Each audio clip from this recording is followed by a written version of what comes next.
Slavery was abolished in the 19th century. At least that's what Thomas's Aunt Clarissa says. But Thomas knows better. Unfortunately, slavery still exists, and even in Europe. Many people follow criminals in the false hope of a better future abroad, but end up being ruthlessly exploited.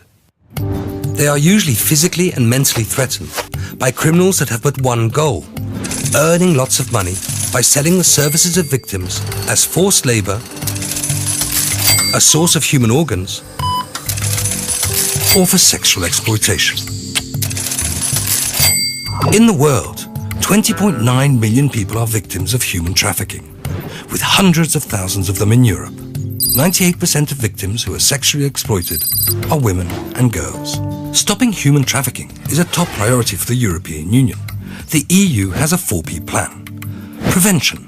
Measures are in place to discourage the demand, raise awareness, and train officials likely to come into contact with victims and potential victims.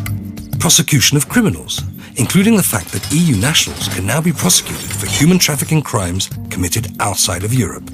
Protection of victims through legal, medical, and social support. And partnerships with all actors engaged in the work against trafficking in human beings. The European Anti-Trafficking Coordinator is making sure that anti-trafficking policies are coherent and coordinated between all European countries, institutions and agencies, as well as international organizations and non-EU countries.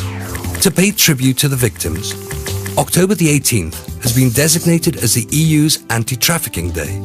It's a day Thomas will tell his Aunt Clarissa about.